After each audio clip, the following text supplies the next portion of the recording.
Há um ano, a gente vive a maior crise sanitária e humanitária da nossa época. Em março do ano passado, a Organização Mundial da Saúde declarou que a Covid-19 tinha se tornado uma pandemia. Na prática, isso significa que a doença estava se espalhando de maneira contínua pelos diferentes continentes do planeta. Até o momento, mais de 110 milhões de pessoas já se infectaram com o SARS-CoV-2 em todo o mundo. Aqui no Brasil, o número de mortos pela doença ultrapassa os 240 mil. Somos o segundo país em número absoluto de mortes, atrás apenas dos Estados Unidos. Em meio a este cenário, teve início uma corrida pela vacina que acabou chegando em tempo recorde, não uma, mas algumas vacinas, desenvolvidas a partir de tecnologias diferentes. Com isso, a pergunta que fica é: estamos finalmente vencendo a luta contra o novo coronavírus?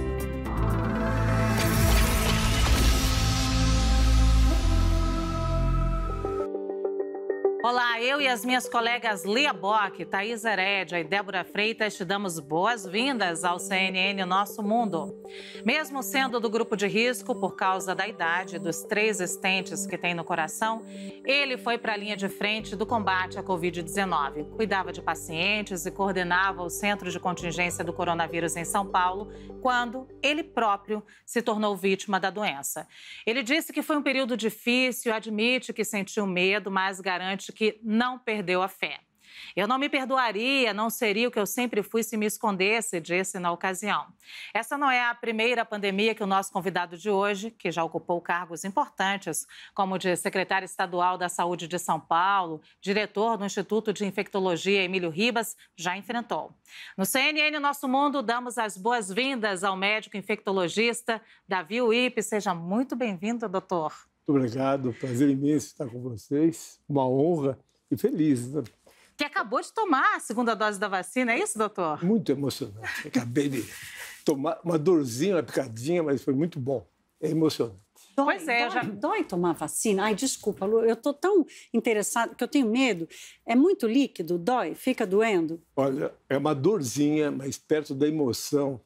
Você esquece a dorzinha e chora pela emoção. Eu já começo então com essa emoção, doutor. O ano passado, vai fazer um ano que o senhor foi vítima da Covid-19 e o senhor também enfrentou um tempo difícil, nós acompanhamos. Não foi fácil. Mas o senhor já sabia, como eu disse aqui na abertura, que era do grupo de risco, tinha comorbidade.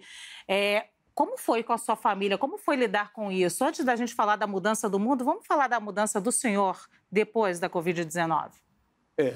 É uma coisa complicada, porque eu estou nessa história há muitos anos. Eu estou formado há 45 anos e sempre ocupei cargos que tiveram a ver com pandemias. Tem uma história que talvez poucas pessoas saibam, mas eu trabalho em Angola desde 2002, justamente auxiliando o governo de Angola com as epidemias e endemias. Tenho uma longa vivência em lidar com situações que são situações anormais, situações de muito peso. E uma coisa curiosa, por conta que eu vivi desde o primeiro caso a pandemia da AIDS. O primeiro brasileiro que contaminou outro brasileiro foi visto por nós. Isso em 1982. Então, eu passei toda a pandemia e, na sequência, as epidemias, Zika, sarampo, dengue, chikungunya. Então, eu tenho uma vida pandêmica. E a sua mudança pessoal? Não vai fugir da minha pergunta, doutor. Aí foi uma decisão pessoal e em confronto com a decisão da minha família. Na verdade, a minha família não queria que eu assumisse novos cargos, novas funções, e por conta daquilo que você já falou, a família entendeu que eu deveria ser poupado. Mas realmente não combina, não dá para ser poupado. Não combinava lá atrás, como não combina hoje.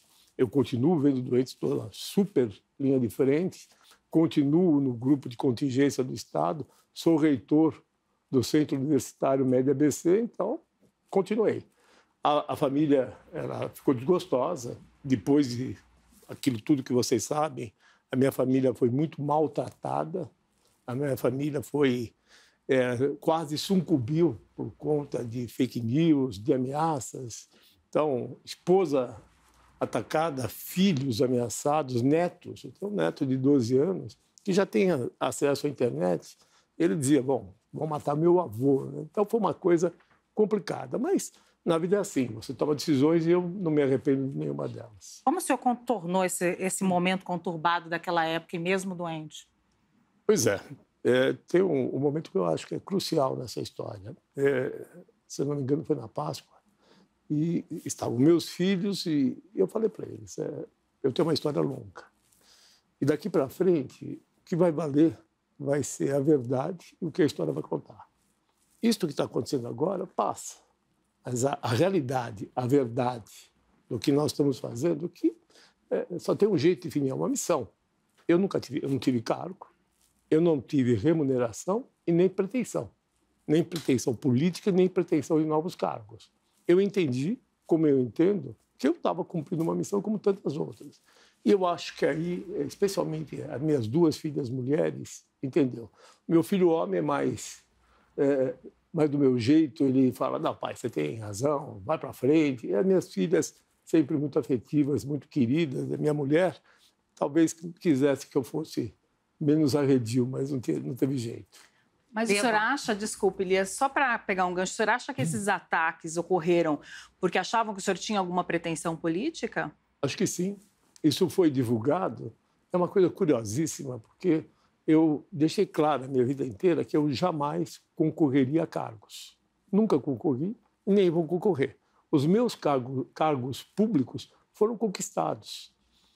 Todos eles. Eu fiz mestrado, doutorado, livre docência, professor titular, sou reitor por concurso público. Tudo que eu fiz foi concurso público. E fui secretário de Estado quase 5 anos, a convite do governador Geraldo Alckmin. Então, a minha vida é claríssima. Eu tenho uma vida acadêmica completa, eu sou reitor de uma universidade e tenho uma vida de gestão onde eu ocupei os principais cargos de alguns dos principais hospitais de São Paulo, hospitais públicos. Como o senhor vê essa... A gente está vendo, na verdade, essa interferência política nos assuntos de saúde muito intensamente hoje, né?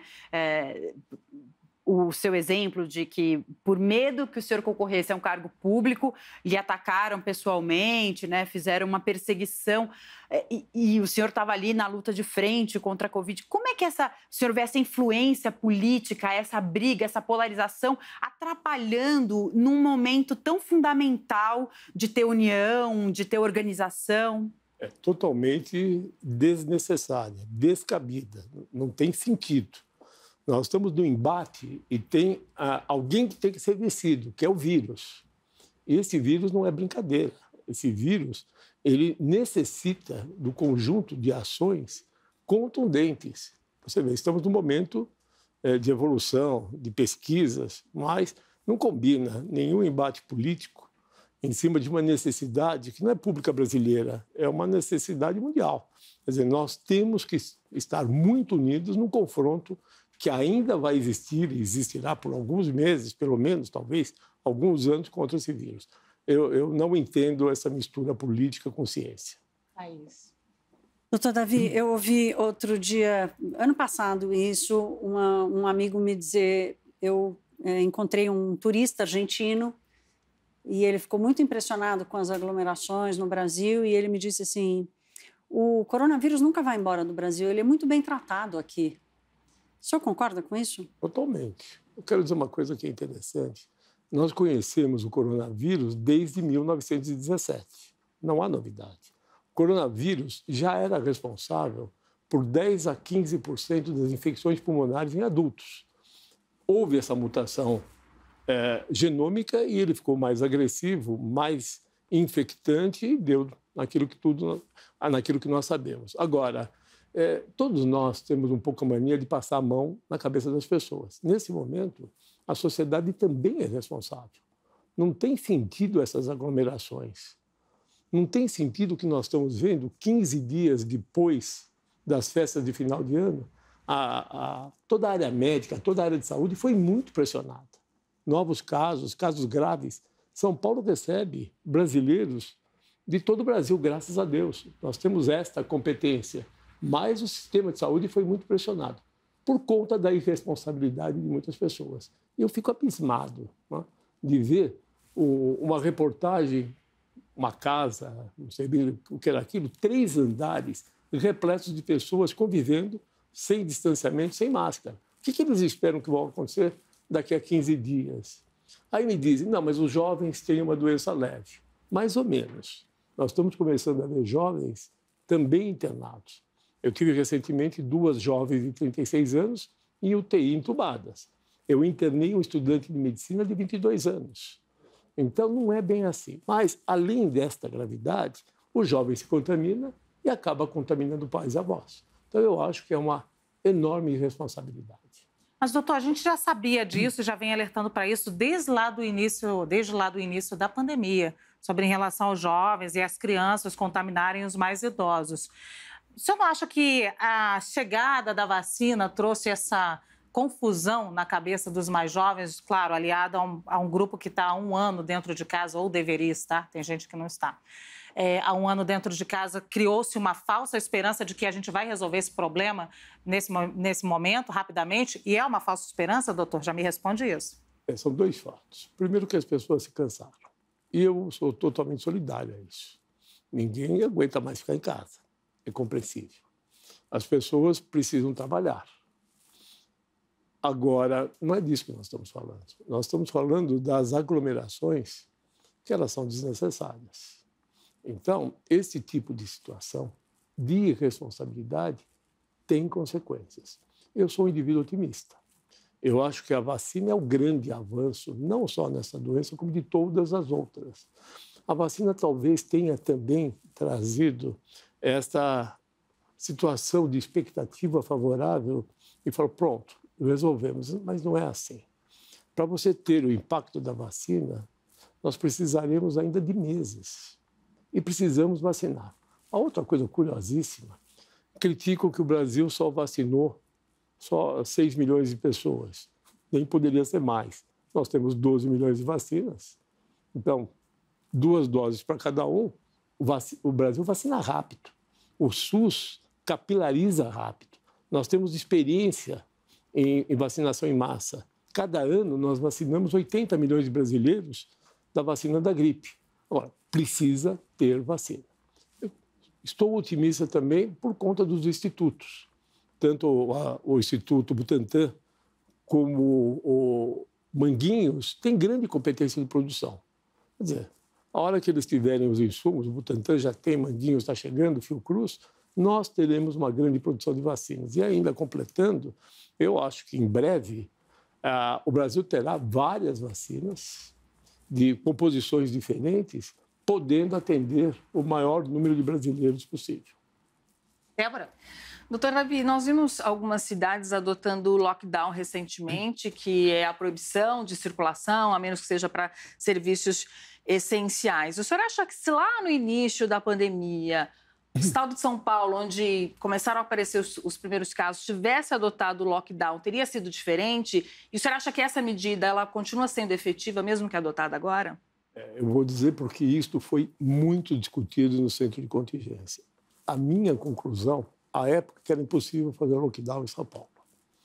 Primeiro, uma coisa curiosa, a cidade de São Paulo são mais de 1.100 ruas que dão acesso à cidade de São Paulo. Você atravessa de São Caetano, você está em São Paulo. E tantas outras cidades. Esse é o ponto número 1. Tem as populações vulneráveis de periferia. São difíceis. Elas não vivem 10 pessoas em um cômodo, um quarto, porque querem. Então, essas foram situações muito discutidas. Depois, você, para fazer o lockdown, além do envolvimento da sociedade, você precisa de envolvimento da segurança pública. E para nós ficou claríssimo que não era possível você ter esse envolvimento. E que também eu tenho dificuldades em lidar com a força numa hora dessas.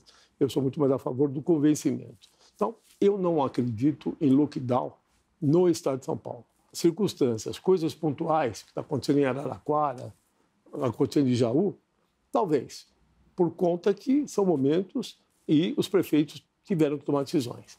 Mas eu quero dizer outro fato que também ninguém conhece, que é muito interessante. Quando nós decidimos fechar escolas, manter as situações só emergenciais, o que nós conseguimos? Nós fizemos um cinturão na área metropolitana. Seguramente vocês se lembram que a epidemia chegou no interior 3 semanas depois. Isto possibilitou que os sistemas de saúde fossem preparados. Vou dar um número para vocês. Na primeira conversa que nós tivemos de assessoramento ao secretário e ao governo, o Estado de São Paulo tinha 7.000 leitos de UTI, 3.500 de adultos, 3.500 de crianças. Então, a primeira ideia era transformar os 3.500 de crianças e adultos. Não era possível, porque ninguém sabia se teríamos epidemias que atingissem as crianças, de outros vírus, por exemplo. Então, a primeira leitura é que nós precisávamos aumentar o número de leitos. Nós aumentamos de 3.500 hoje para quase 10.000 leitos de UTI.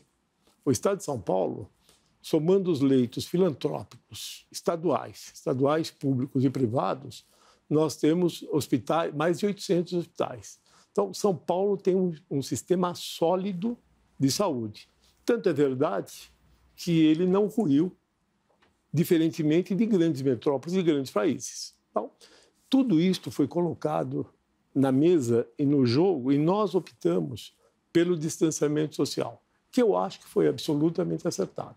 Talvez as pessoas não saibam, 74% da economia do Estado de São Paulo continuou. É claro que os 26 que não puderam sofreram e sofrem muito. Todo mundo é solidário a isso. Mas eu entendo que as decisões de São Paulo foram absolutamente corretas. Bia. Doutor, eu queria saber qual a diferença entre os medicamentos terapêuticos e os medicamentos preventivos. E aonde está o spray nasal nessa história? Para a Covid, infelizmente, nós não temos nenhum e nem outro. As pessoas falam, mas você é contra a ivermectina, cloroquina, você é contra o anita. Eu não sou contra nada. Adoraria que algum desses servisse. Infelizmente, não serve. Ninguém mais do que eu fala infelizmente. Quisera eu ter um medicamento mágico que evitasse que o indivíduo adquirisse o vírus. Ele não existe. O medicamento terapêutico para a Covid também não existe. Vai existir. E, na minha avaliação, nós teremos um coquetel de antivirais, a semelhança que nós temos para a AIDS. Um fato muito interessante. Eu disse a vocês que o primeiro caso de transmissão brasileira de HIV foi em 1982. No mundo, 1980. Nós estamos em 2021 e não tem vacina para a AIDS. Como que nós controlamos a pandemia da AIDS no mundo? Pelo coquetel de medicamentos, que além de evitar a morte, diminuiu a transmissibilidade. E boas políticas públicas. No Covid, nós estamos próximos? Não, nós temos já a vacina. E os medicamentos seguramente ajudarão no tratamento, mas também na diminuição da transmissão de pessoa a pessoa. Então, esta linha de coquetel de antivirais. Uma outra linha muito interessante é a linha de anticorpos monoclonais, que o presidente dos Estados Unidos ele utilizou, e isso começa a ficar disponível em termos de pesquisa e rapidamente vai estar disponibilizado. Então, eu também tenho otimismo em relação à terapêutica específica do Covid. Aí tem a ver também com preço e benefício, né? Porque nesse caso aí do presidente Trump, é bem caro esse tratamento, não, doutor? Todos os anticorpos monoclonais são muito caros. Os imunobiológicos são muito caros. Mas aí tudo é assim que funciona. Você tem um investimento na ciência, você tem um investimento em tecnologia e tem custo. Mas e o spray nasal? As pesquisas estão indicando que ele evitaria a contaminação ou ele seria um tratamento? São 2 trabalhos em execução em Israel. Eles funcionariam como tratamento. Via inalatória matariam o vírus, mas são trabalhos muito iniciais, com número de voluntários ainda insuficiente para que você tenha conclusões a respeito disso. Thaís. Doutor Davi, eu tenho dito que não existe especialista em ineditismo, né? Tudo sobre o novo coronavírus é inédito, sobre todos os aspectos sociais, econômicos e especialmente da saúde.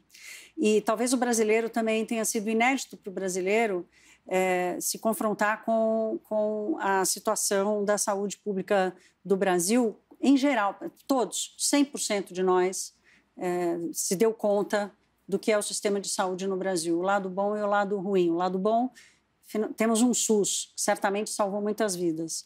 O lado ruim, temos o exemplo de Manaus, onde faltou oxigênio e os pacientes independentemente de classe ou raça, ou o que quer que seja, morreram asfixiados. Então, eu queria lhe ouvir sobre essa percepção do sistema de saúde brasileiro e como é que ele sai da pandemia. Ele sai traumatizado porque Manaus revelou um caos de gestão, ou ele sai fortalecido por essa noção nossa geral de que temos um SUS no Brasil? Primeiro, eu sou um defensor do SUS. Eu acho o SUS o máximo. O SUS mal financiado, o SUS mal visto, especialmente por pessoas que nunca foram ao SUS. O SUS que muitas vezes foi deixado de lado. Eu, como secretário, eu presenciei a diminuição do financiamento federal do SUS. O que aconteceu? As obrigações federais foram diminuindo. Isso onerou estados e municípios. Esta é a verdade. E quando você tenta, por exemplo, pôr a responsabilidade só em municípios e estados, você tem uma deficiência do financiamento. Então, este é o problema crucial do SUS, a falta de financiamento. O segundo problema é gestão competente.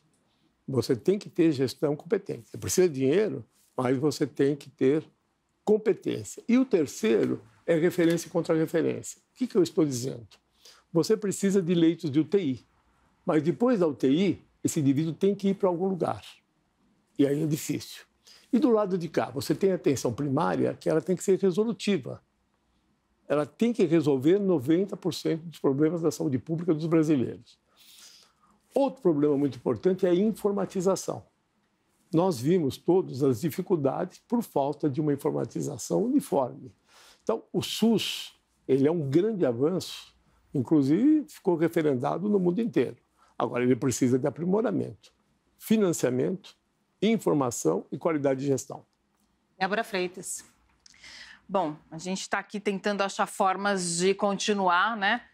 No meio da pandemia, depois que ela passar. Mas o senhor citou aí uma série de epidemias que nós tivemos aqui. Até que ponto é responsabilidade da sociedade que essas epidemias comecem e que elas continuem?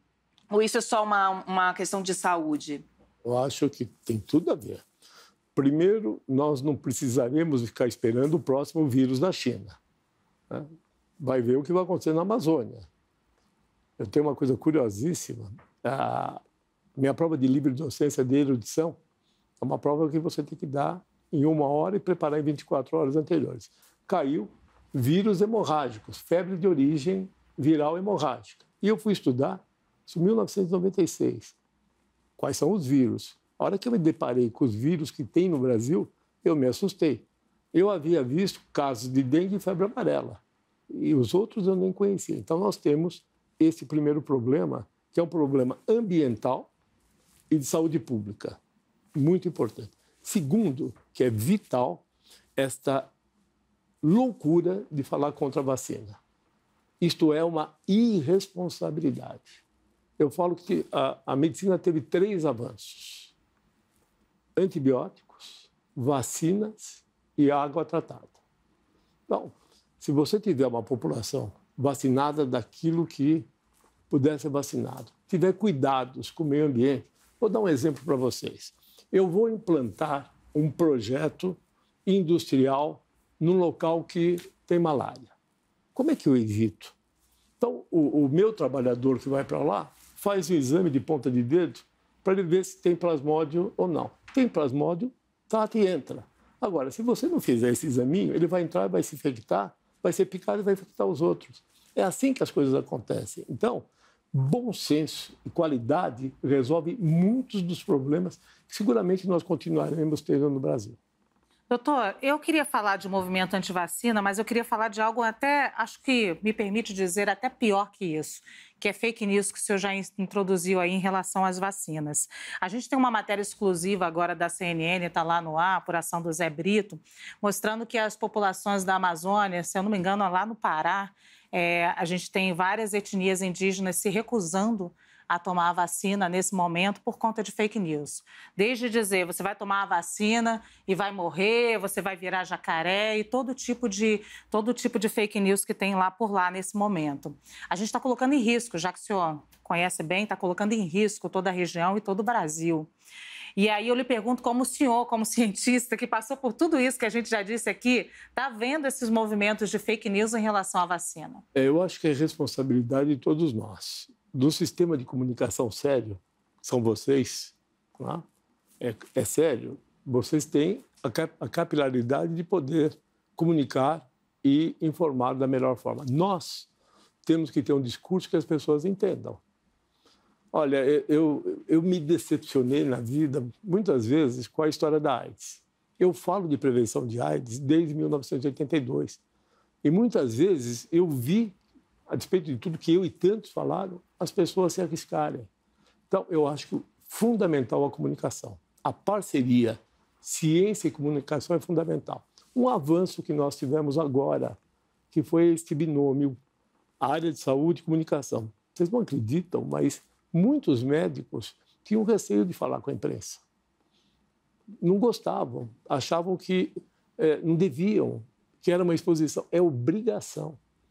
O pessoal de saúde que tem conhecimento tem que levar para vocês os fatos reais para que vocês possam comunicar corretamente. Então, uma das formas de diminuir ou acabar com a fake news é comunicar. Comunicar.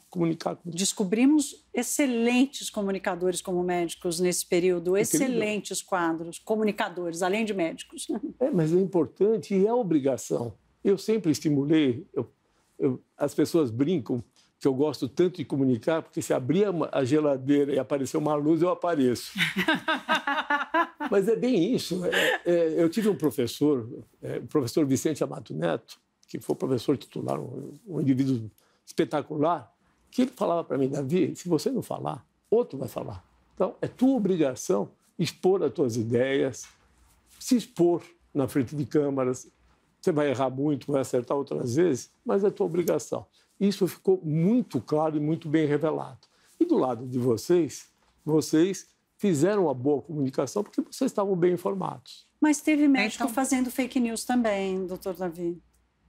Ia dizer agora, nem tão boa assim, doutor, porque a gente ainda está aqui labutando. Tem podre em todo lugar, né? Tem gente boa e tem gente ruim em tudo que se faz. Infelizmente, eu tenho colegas deploráveis.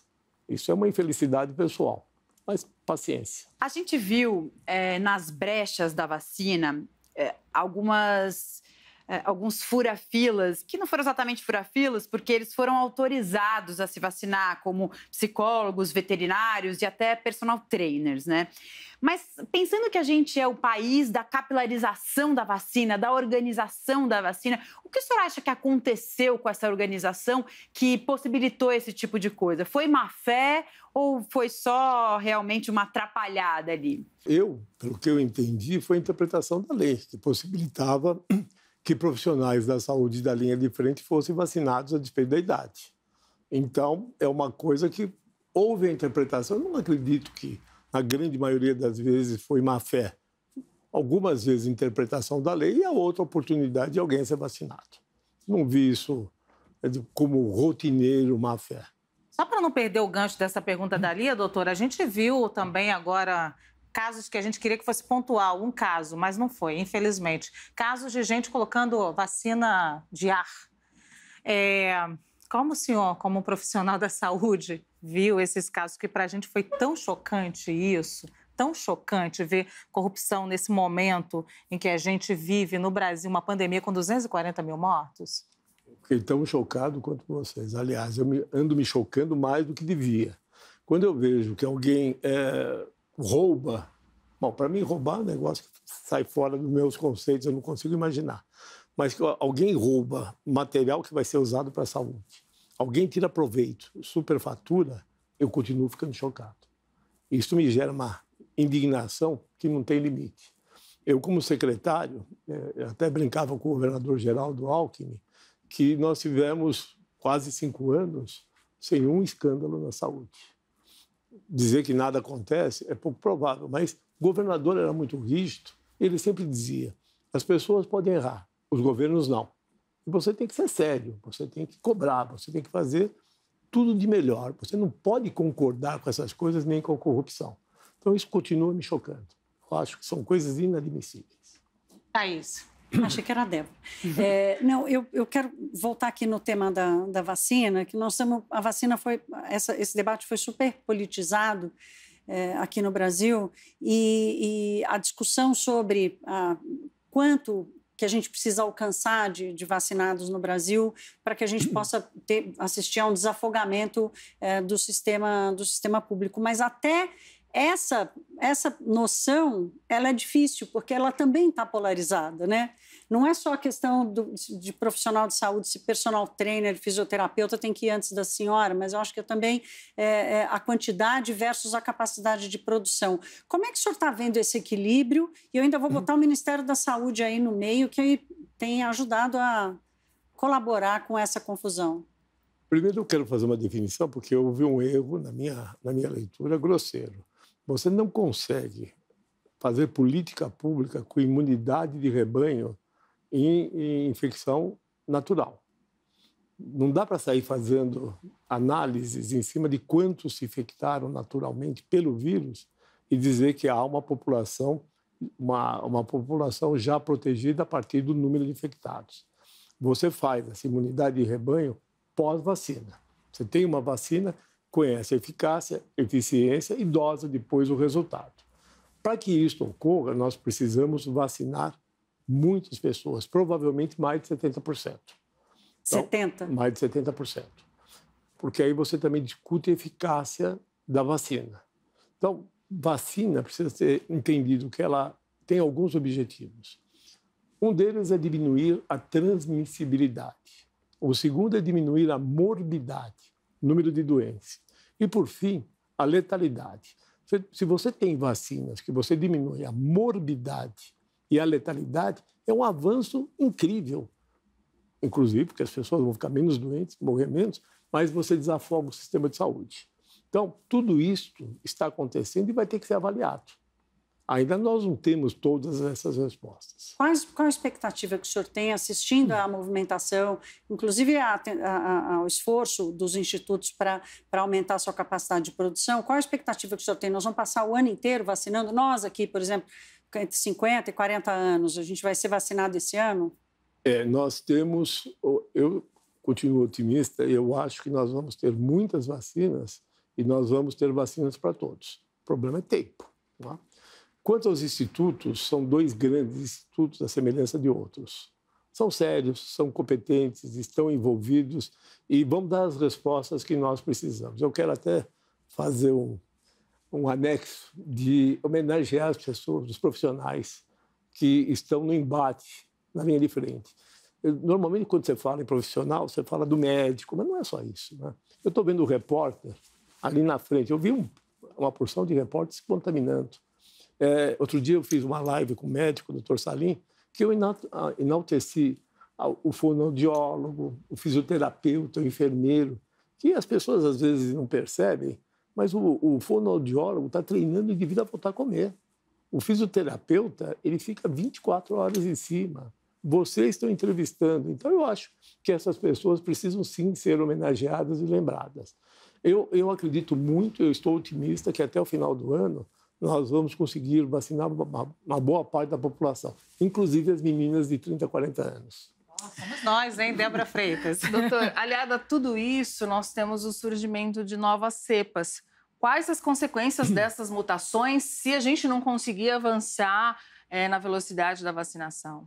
Pois é, eu quero até fazer um comentário. Eu acho que nós temos que ser muito cautelosos nas definições das novas cepas e, ao mesmo tempo, muito rápidos em tentar obter respostas para aquilo que está acontecendo. E as respostas estão nas nossas mãos. É só investigar o que está acontecendo em Manaus. Não?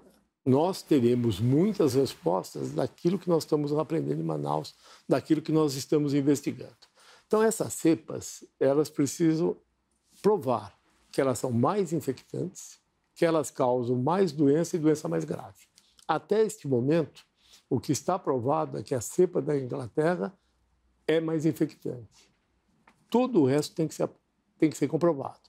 Por que eu falo isso com alguma contundência? Porque você vê aumento do número de casos coincidente também com o aumento do número de aglomerações. Então, você tem que ter cuidado em rotular a nova cepa como a bandida dessa história. Pode ser, mas nós temos que ter conclusões científicas que ainda nós não temos. E as vacinas que temos, elas são capazes de controlar essas novas cepas? Duas delas já provaram que não são tão eficientes na amostra da África do Sul. Então, é um aprendizado. E aí vem uma coisa curiosa, que esta Coronavac, que é vírus morto, talvez já tenha no seu pleito esses vírus que são os novos prevalentes. Então, é curioso, talvez uma vacina de vírus morto, ela seja eficiente nesse momento. As vacinas vetoriais, que têm adenovírus, as vacinas que têm o RNA mensageiro, elas são específicas. Então, isto tudo está sendo estudado no mundo. Bia. Doutor, a Sharon Peacock, chefe do Programa de Vigilância Genética da Covid do Reino Unido, disse que com as variantes, a Covid deve ficar entre nós por cerca de 10 anos. E muita gente diz que ela vai ser como a gripe, né? Que a gente tem todo ano e vacina, novas cepas, vai mudando. O senhor concorda com isso? Ou acha que a gente vai vencer mesmo o coronavírus e extirpar ele? Eis algo que não é novidade. Eu falei no começo do programa que nós temos o grupo coronavírus desde 1917 e vamos continuar tendo. Agora, como ele vai se portar, se ele vai ter mudanças genômicas no caminho, isso nós vamos aprender. Lembrando que em 2000 nós tivemos o SARS-1, depois nós tivemos o SARS do Oriente Médio. O SARS-1 começou de uma forma violenta e, de repente, sumiu do universo. Então, isso são aprendizados. Ainda nós vamos ter que conhecer mais. Nós nos livrarmos de vírus, esqueçam. Tá? Eles são espertos, eles mutam, são novos. Então, nós vamos ter que aprender a conviver com eles. Doutor, nós que, aproveitando a sua experiência, que já viveu muitas pandemias e já encarou algumas pandemias, queria falar de vacina agora, nesse momento de novo, mais uma vez, mas falar sobre compra. Afinal, a gente está acertando ou não está acertando nas compras de vacinas, nas negociações das vacinas com os laboratórios, nas compras de insumos? Porque a gente entrevista tanta gente, mas as informações parecem, às vezes, tão confusas nesse sentido. A gente está eficiente? A gente está indo bom do ponto de vista do ponto de vista federal? A gente está indo bem do ponto de vista de alguns governos estaduais? A gente não está indo bem? Eu não vou entrar no mérito nem de governo federal, nem de ministro e nem especificamente de governos estaduais. Vou falar de política de vacina. Política de vacina, assim, neste momento, nós deveríamos ter em contrato o maior número de vacinas possível. E contrato não significa que você paga, significa que você compromete. Então, você visualiza que você vai ter 5 ou 6 vacinas. Você faz um compromisso de compra. E você efetiva o pagamento na hora que ela está aprovada e disponibilizada. Então, na minha opinião, nesse momento, nós deveríamos ter o maior número possível de vacinas disponível. 3, 4, 5, tanto faz de onde vem. China, Rússia, Inglaterra, desde que é aprovada pela Anvisa, ela tem que ser disponibilizada. Então, na minha opinião, quanto mais vacina, melhor. E quanto mais vacinar, melhor. Mas a gente foi bem ou não? Eu já respondi. Não. Thaís Herédia. Deu a deixa aí. Eu ia até fazer uma pergunta sobre sequelas, mas o senhor falou da Anvisa. Eu acabei lembrando que eu também quero saber disso. A Anvisa, de novo, no centro do debate político, né, por causa da pressão, para que ela seja mais rápida, para que ela seja mais ágil na visão da liderança política. Qual a sua avaliação sobre isso e quanto que o senhor enxerga de fragilidade e vulnerabilidade na Anvisa hoje? Primeiro, eu conheço a Anvisa há muito tempo e é um órgão muito bom, com técnicos de primeiríssima qualidade, e provaram isso agora. Eu não consigo ver nada de errado que a Anvisa fez nessa pandemia. Neste momento, avaliou o que tinha que avaliar com a rapidez que precisava e liberou o que tinha que liberar. E não liberou o que não tinha que liberar. Sabe? Você não vai liberar uma vacina em 5 dias. Não é possível. Então, como órgão, como instituição, eu vejo a Anvisa plausível de grandes elogios. E os técnicos da Anvisa, que nós conhecemos há muito tempo, primeiríssima linha, não perde para nenhuma outra parecida no mundo inteiro. Eu tenho muitos elogios à Anvisa. Débora Freitas. Doutor, eu queria saber sobre a testagem, se mesmo nesse momento ainda é importante que a testagem em massa continue e como é que nós estamos nesse quesito aqui no Brasil? É curioso, porque ninguém mais falou em testagem. Exatamente. E por quê? Porque nós demos conta. Isso é um fato interessantíssimo. Eu vivi o início, que era uma angústia. Você não tinha insumo para fazer a testagem. Os laboratórios disponibilizados não tinham perfil. Por exemplo, o Adolfo Lutz é um laboratório espetacular. Eles conseguiram identificar os genomas rapidamente, mas não é um laboratório que foi feito para demandas enormes. Aí entrou o Butantan para ajudar. Depois uma rede de laboratórios privados. Conseguiu-se o insumo e nós ficamos atualizados na realização de testes. Teste é assim.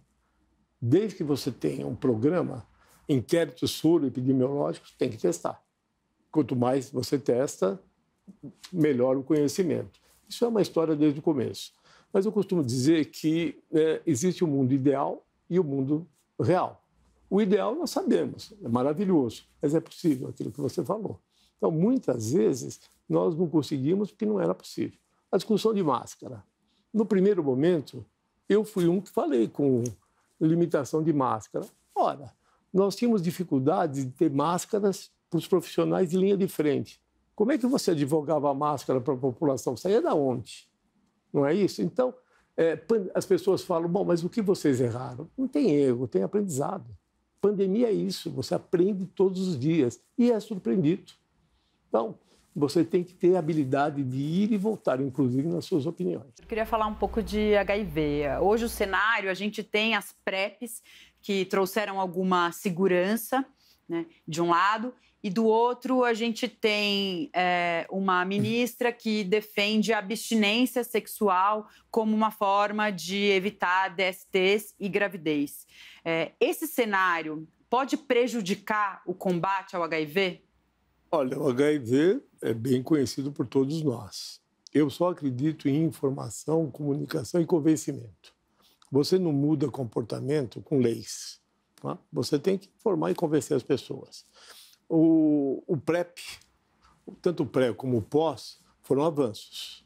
Deram mais segurança e deram mais possibilidades de relacionamentos.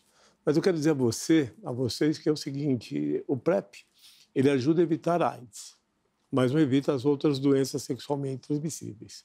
E o que nós estamos vivendo hoje são epidemias, por exemplo, de sífilis, epidemias do HPV, de herpes tipo 2, da velha gonorreia. Então, esta conscientização, falar disto claramente é importante. No começo dessa história, eu fui muitas vezes convidado para ir às escolas públicas e privadas para falar. E foi curiosíssimo, porque a resistência de falar com os jovens vinha dos pais e dos diretores de escolas, como se seus filhos não fossem expostos. Então, para falar de doenças, infecções sexualmente transmissíveis, você tem que conhecer a realidade e a verdade. E a verdade é que a monogamia é possível, é difícil, em qualquer nível de relacionamento. Ora, cabe a mim, como profissional da área de saúde, instruir, ilustrar e prevenir. Eu não vou ficar dando regras para ninguém, porque não é a minha missão. Eu não vou ficar falando de preferências, porque também não é a minha missão. A minha missão é informar e prevenir. Thaís. Doutor Davi, agora sim vou fazer a pergunta que eu ia fazer antes, que é sobre medo. Eu tive a Covid, acho que Débora também, Lu também, a Lia é a única que não covidou ainda. E, ao final, eu percebi que o medo foi o pior sintoma. É um medo que me acompanha ainda. O meu filho mais velho desenvolveu uma paranoia e que quer fazer teste o tempo inteiro.